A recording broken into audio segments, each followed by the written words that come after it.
Hola, bienvenidos a la clase de placenta y anexos extraembrionarios.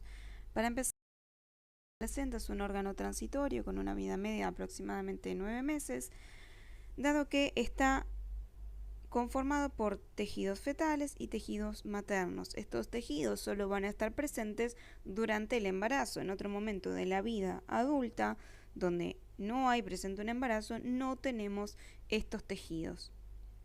Bien, entonces vamos a hacer un breve repaso desde implantación para ir viendo cómo se van a formar los tejidos que van a dar origen a la placenta.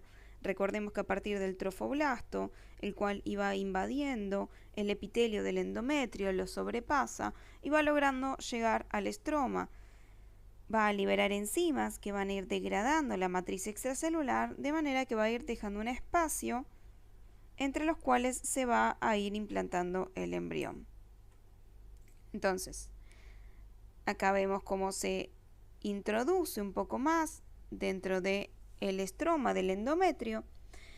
Vemos que a partir de ese trofoblasto se forma el citotrofoblasto, células diferenciadas de trofoblasto, que mantienen la capacidad de autorrenovarse, es decir, de proliferar y formar más células de este epitelio del citotrofoblasto. Ahora, este citotrofoblasto también tiene otra posibilidad, que es la de proliferar y formar células, diferenciarse en células del sincitiotrofoblasto. Este sincitiotrofoblasto es una masa multinucleada amorfa, es decir, es un grupo de células fusionadas entre sí que realmente comparten citoplasma y tiene varios núcleos, y que no tiene una forma definitiva, por eso masa multinucleada amorfa. Tiene la función de sintetizar y liberar enzimas que van degradando esta matriz extracelular y va quedando más inmerso en ese endometrio, y también va a tener la posibilidad de sintetizar hormonas, así como el citotrofoblasto. Bien, ¿en qué situación está el embrión en este momento, en esta séptima semana del desarrollo? Recordemos que el embrioblasto se determina y se diferencia en dos poblaciones celulares, una más dorsal, que forma un epitelio cilíndrico simple ciliado, que es el epiblasto, tenemos la membrana basal acá, y la otra población celular en la que se divide, el hipoblasto, un epitelio cúbico o plano. Vemos que este epiblasto prolifera y forma los amnioblastos. Vemos que este hipoblasto va proliferando y formando las células de la membrana de Heuser. Entonces acá, para el día 9 del desarrollo, recuerden que estamos hablando del desarrollo, cuidado con confundirlo con fecha de última menstruación. Yo en general voy a hablar de fecha del desarrollo, desde que se ovuló en adelante. Bien, entonces acá tenemos el tejido materno, los vasos maternos, que recordemos que estaban dilatados y que habían aumentado la permeabilidad, es decir, que se extravasaba más del contenido de los vasos, glucosa, agua, iones, vitaminas, etcétera, hacia el tejido. Y de ahí las células embrionarias podían nutrirse por difusión de esos componentes. De esta manera, la nutrición, una vez que queda inmerso en el estroma endometrial, es histotrófica. Pasa de ser mucotrófica a histotrófica. Bien, aquí las células del sincitiotrofoblasto vemos cómo van formando unos espacios llamados lagunas sincitiales, las cuales contienen ese extravasado de los vasos maternos. Bien, luego tenemos el citotrofoblasto. Acá tenemos lo que se llama el citorretículo, que es matriz extracelular, y alguna de las células de mesodermo extraembrionario primitivo. No sabemos muy bien qué rol cumplen. Las células de la membrana de Heuser, derivadas del hipoblasto, el propio hipoblasto, epiblasto, amnioblastos, la cavidad amniótica, el saco vitelino primitivo. Vemos acá un poco más desarrollado este embrión, ya en el 12º día del desarrollo. Las lagunas sincitiales comienzan a fusionarse entre sí, formando espacios mucho mayores. Entonces acá tenemos el sincitio con las lagunas, el citotrofoblasto, citorretículo, matriz extracelular y alguna que otra célula mesenquimática suelta llamada mesodermo extraembrionario primitivo. Al embrión, a medida que va gastrulando, va desplazando al hipoblasto, reemplazándolo por el endodermo. Y acá vemos cómo se va desplazando entonces el hipoblasto y la membrana de Heuser. Se va formando el mesodermo extraembrionario parietal, que va a formar el pedículo de fijación y que está en relación con el citotrofoblasto, y el mesodermo extraembrionario visceral en contacto con el endodermo extraembrionario que conformará el saco vitelino. Y este espacio comprendido entre esas hojas es el mesodermo extraembrionario. Vemos entonces que un embrión de ya fines de la segunda semana del desarrollo va a tener, en cuanto a la parte del tejido materno, las células deciduales que se van a ir acumulando en contacto con el sincitiotrofoblasto, las lagunas sincitiales que se fusionan, que van a ir formando un único gran espacio que vamos a llamar espacio intervelloso.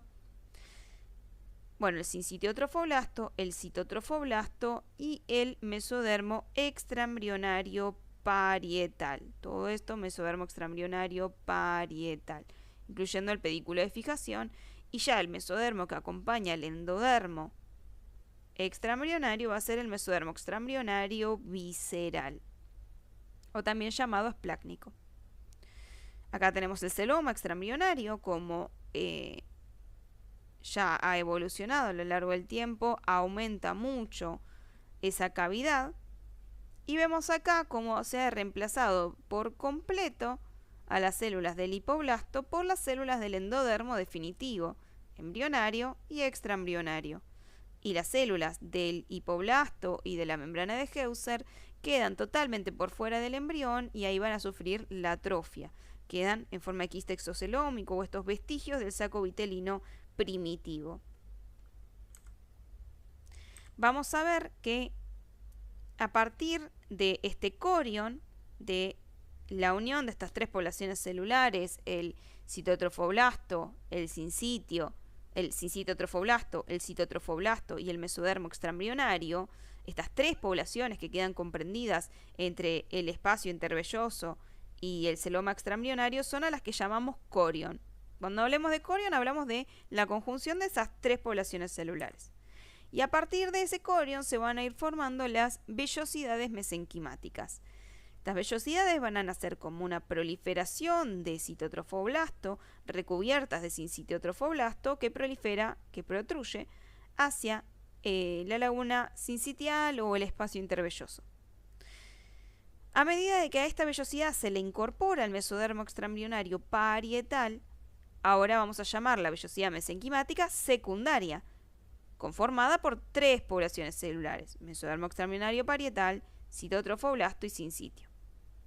Cuando a partir de este mesodermo extraembrionario se forma en la vellosidad un vaso, un capilar fetal, o sea, un capilar que viene de los tejidos embrionarios o fetales, ya se llama vellosidad mesenquimática terciaria. Entonces, la vellosidad mesenquimática terciaria tiene el endotelio, el mesodermo extraembrionario parietal, citotrofoblasto y sincitiotrofoblasto.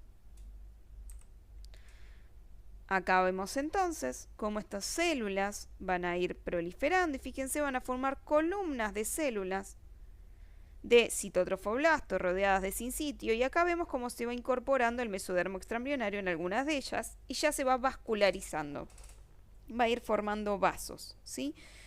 Para que quede más claro, porque los colores eran un poco confusos, se los marqué yo de azul a lo que es el sincitio. Y fíjense cómo el sincitio prolifera formando columnas que se anclan, se adhieren a la región de la decidua materna. Fíjense, antes el sincitio estaba en contacto directo con la decidua. Bueno, a partir de que crece este citotrofoblasto y forma vellosidades de anclaje que se anclan a la decidua materna, fíjense cómo se va interponiendo en la interfaz entre las células deciduales y el sincitio.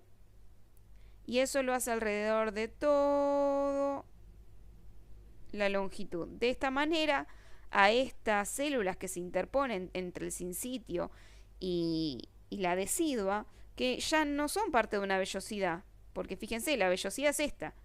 Esto está por fuera de la vellosidad, es no velloso.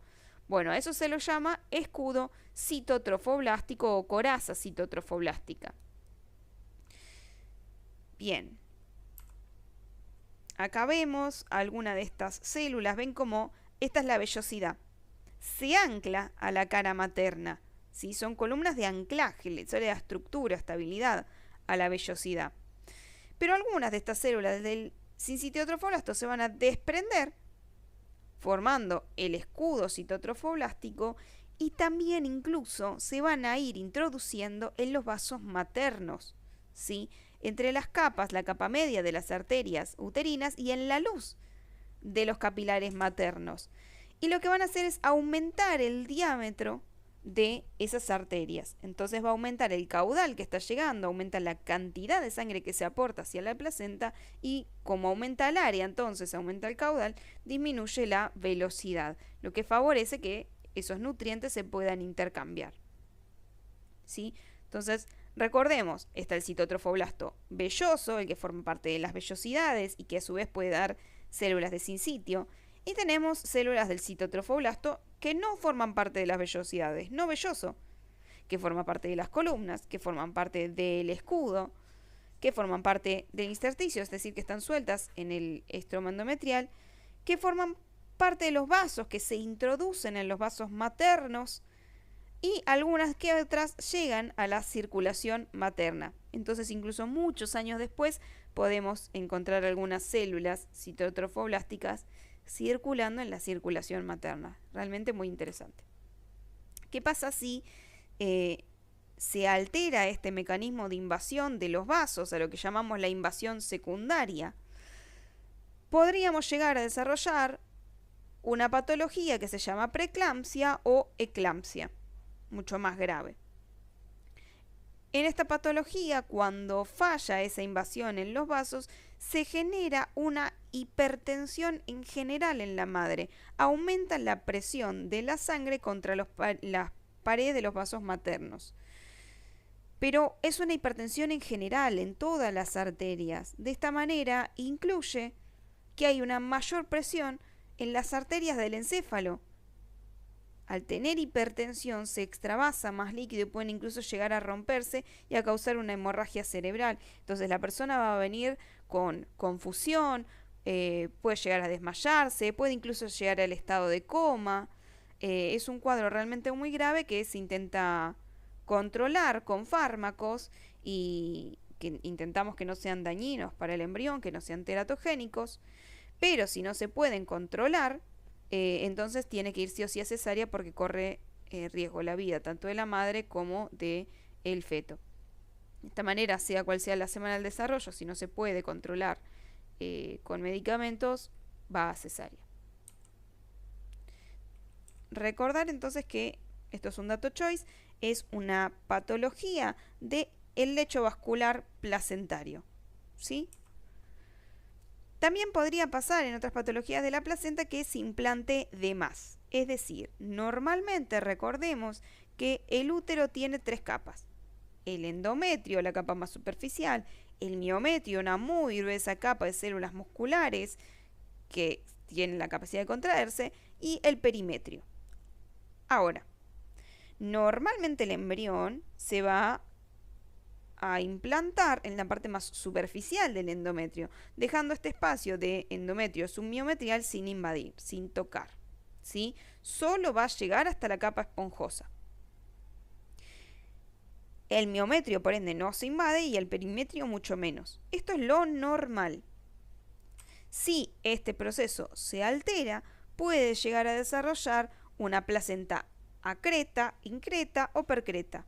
En la placenta acreta ha invadido todo el espesor del endometrio. En la placenta increta ha invadido incluso regiones del miometrio. Y en la placenta percreta, la más grave de todas, logra invadir todo el espesor del útero, todas las capas del útero, e incluso puede llegar a invadir órganos vecinos en los que está en contacto el útero. Depende con qué cara, en qué cara se implantó el embrión. Si se implanta en la cara anterior, podría llegar incluso a invadir parte de la vejiga. Si se implanta en la cara posterior o en el fondo podría llegar a tener contacto con los intestinos. Esta es una patología grave que debe ser detectada y controlada durante el embarazo para que se pueda programar una cesárea y se pueda controlar esa hemorragia, y aún así con todos los controles es una patología que tiene alta tasa de mortalidad materna. Acá vemos un poco mejor todo eso que fuimos explicado resumido en un solo gráfico. Vemos cómo las vellosidades mesenquimáticas primarias se van formando a partir de una proliferación de citotrofoblastos recubierta por sincitio. A medida que se incorpora el mesodermo extraembrionario parietal, se va a formar una vellosidad mesenquimática secundaria.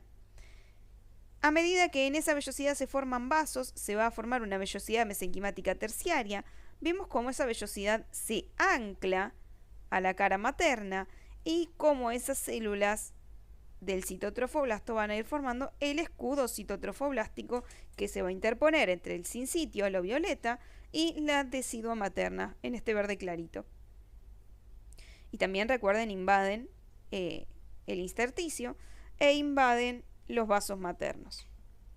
Acá vemos cómo la vellosidad no solo es de anclaje, sino que también tenemos vellosidades libres. ¿Sí? La de anclaje la ancla a la placenta, le da estructura, ¿sí? No anda flotando por ahí, sino que le da una forma específica. Después tenemos estas vellosidades que dan hacia el espacio intervelloso, las que llamamos vellosidades libres o flotantes. Estas es en las que realmente ocurre el intercambio gaseoso, es decir, recuerden que primero hay un extravasado del líquido materno, un extravasado de los vasos maternos en las lagunas sincitiales, y luego realmente desemboca la sangre materna en el espacio intervelloso. Entonces acá, en este espacio, es donde llega la glucosa, las vitaminas, los iones, las hormonas, todo eso para lograr llegar hasta el capilar fetal, tiene que atravesar la barrera placentaria. No es que está en contacto directo el capilar del feto con el capilar materno. Se interpone esta barrera del corión, la barrera placentaria, ¿sí? Entonces acá se interpone entre estos nutrientes que quieren llegar hasta la luz del vaso el sincitiotrofoblasto, el citotrofoblasto, el mesodermo extraembrionario y la célula endotelial. ¿Sí?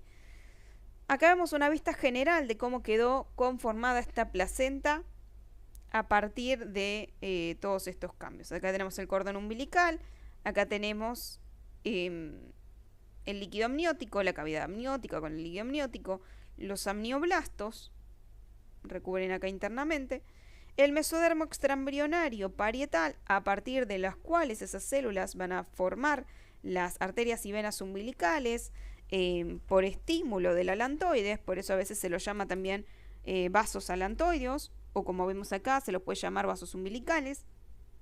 Estos se van a ramificar para irrigar las distintas vellosidades, que cada vellosidad tenga tanto arterias o ramificaciones de las arterias como ramificaciones de las venas. Vemos entonces acá el citotrofoblasto y el sincitiotrofoblasto que lo recubre. Entonces acá vemos las distintas vellosidades de las que hablamos antes, siempre se anclan a la placenta. Vemos que se forman unidades repetidas de esas vellosidades, ¿sí? A estas unidades las llamamos lóbulo placentario. Lóbulo placentario es la unidad anatomofuncional de la placenta, también llamada placéntomo. A estos lóbulos placentarios los intenta dividir, separar los tabiques placentarios formados gracias a la contribución de las células de la decidua materna. ¿Sí? Bien, fíjense que esos tabiques no separan exactamente de a un lóbulo, sino que a veces puede abarcar más de un lóbulo. Entonces, vemos acá uno de esos lóbulos placentarios, cómo está conformado. Vemos que tiene un tronco más grueso, el tronco velloso principal. De él nacen las vellosidades de anclaje más delgadas, que justamente se anclan a la placenta, se anclan a la cara materna, formando la corona de implantación. Y vemos que a partir de esas ramas del tronco velloso de anclaje, salen vellosidades libres, ¿sí? Vellosidades a las que podemos llamar intermedias o terminales, maduras o inmaduras según cómo se organizan.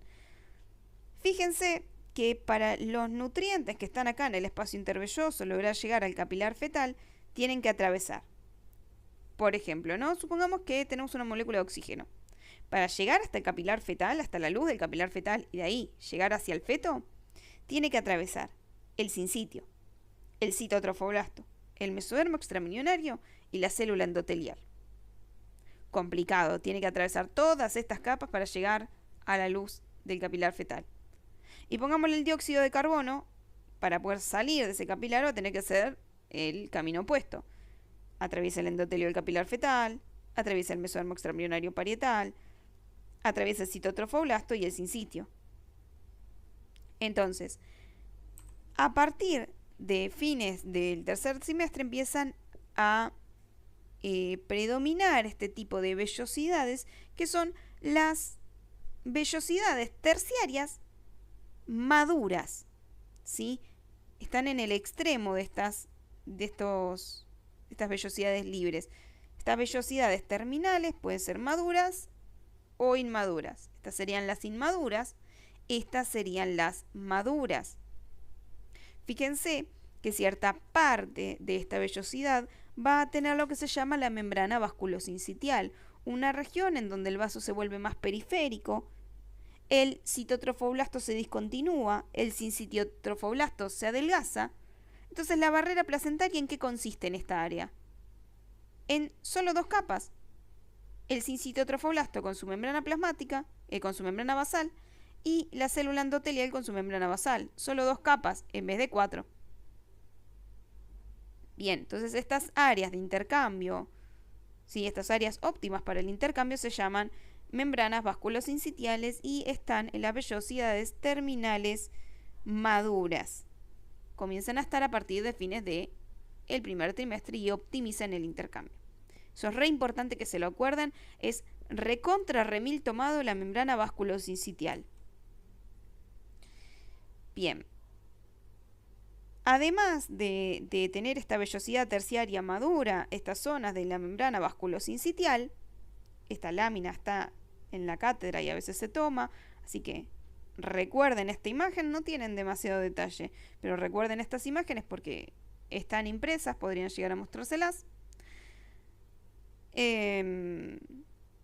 Además de estas regiones de la membrana vasculosincitial, tenemos estas regiones donde tenemos acúmulos de células del sincitio, que llamamos las zonas zonas de síntesis, ¿sí? O nódulos sincitiales.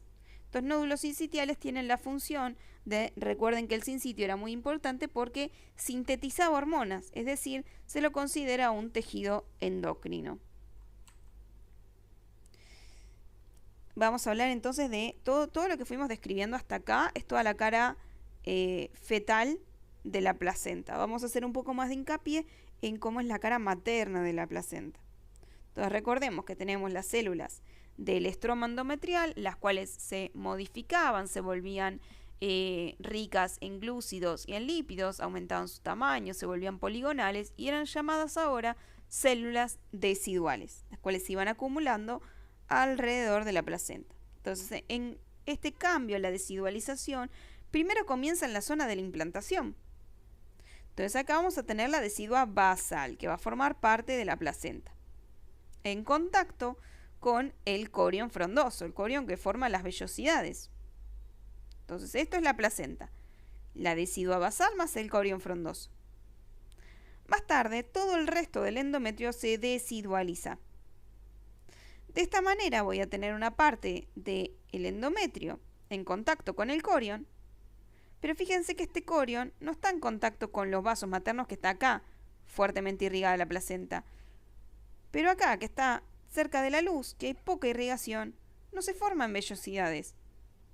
Entonces acá se forma un corión liso, corión sin vellosidades, un corión calvo se lo llama también. Y la decidua que lo acompaña es la decidua capsular. Y a la decidua, el resto de las paredes del endometrio se la llama la decidua parietal. Fíjense que el embrión crece tanto que el amnios crece tanto que colapsa lo que es el celoma extraembrionario. Entonces el amnios queda en contacto directo con con el corion. Entonces vamos a ver acá que tenemos el amnios, el corion calvo y la decidua capsular. Este embrión crece tanto en tamaño durante el desarrollo que logra colapsar casi por completo la cavidad uterina. Entonces va a terminar contactando la decidua capsular con la decidua parietal y se van a fusionar. ¿Sí? Entonces a estas deciduas capsular y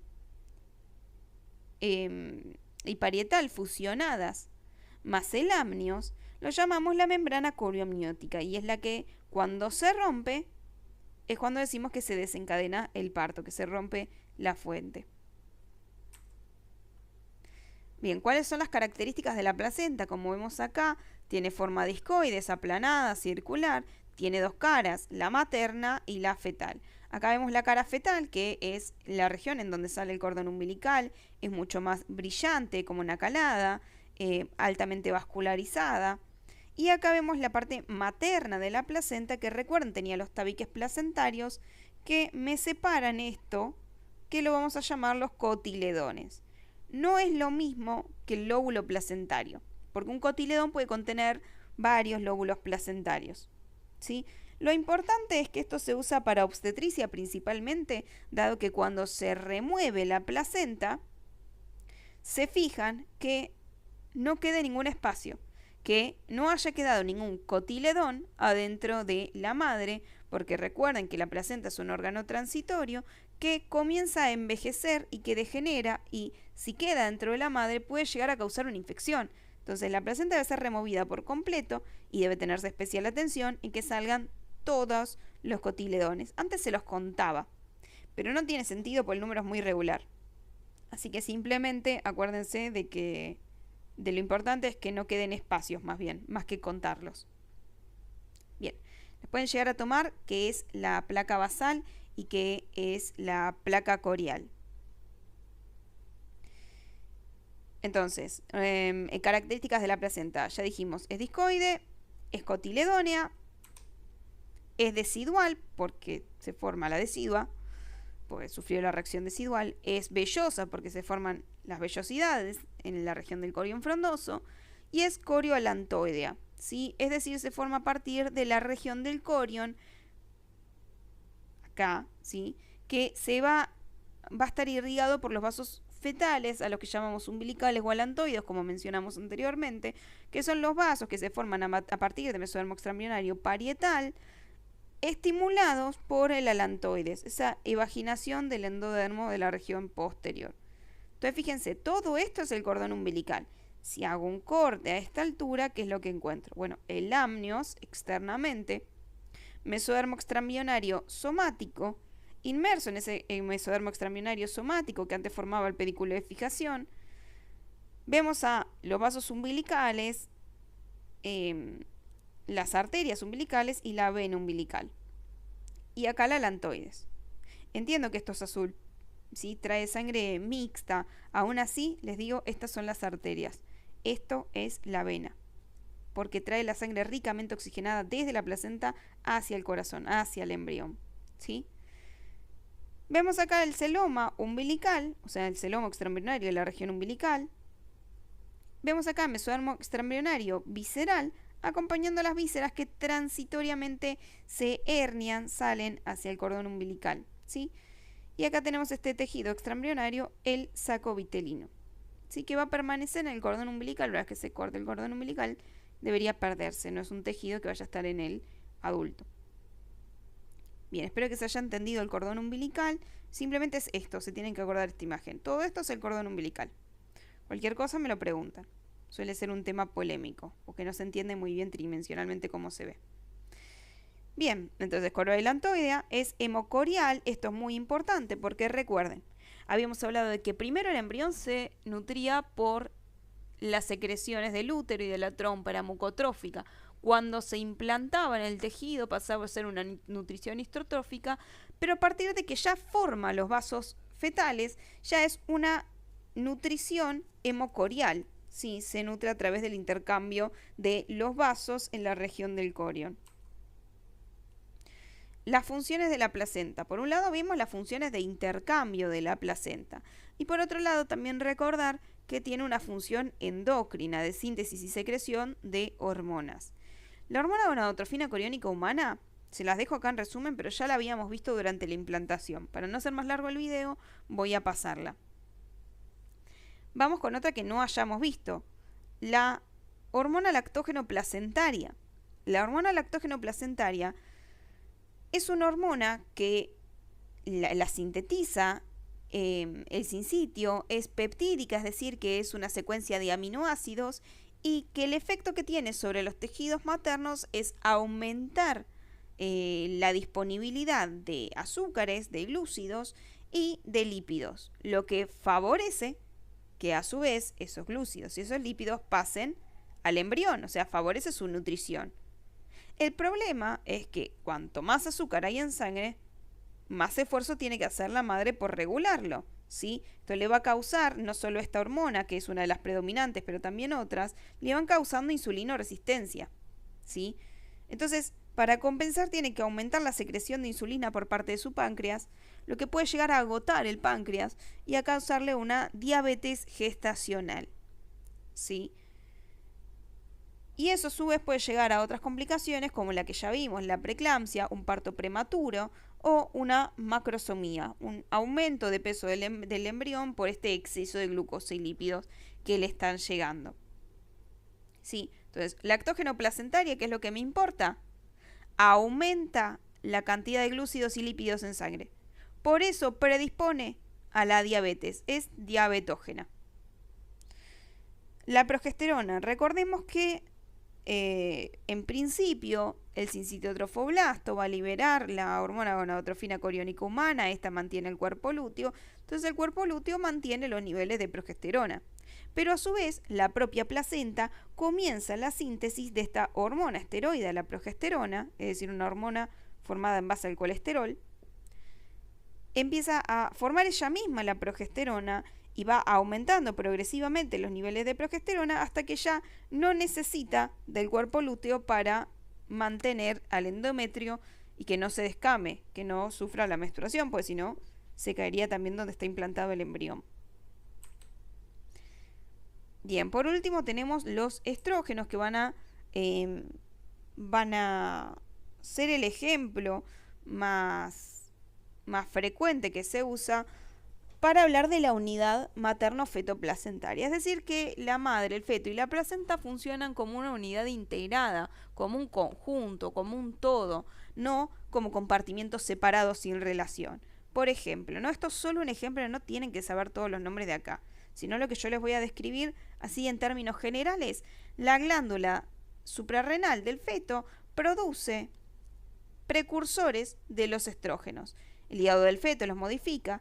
La placenta toma esos precursores de los estrógenos, pues recuerden, estas son hormonas, viajan por sangre, llegan a todos los tejidos, incluso a la placenta. Las células de la placenta poseen enzimas que logran modificar esos precursores de estrógenos a estrógenos, la estrona y el estriol.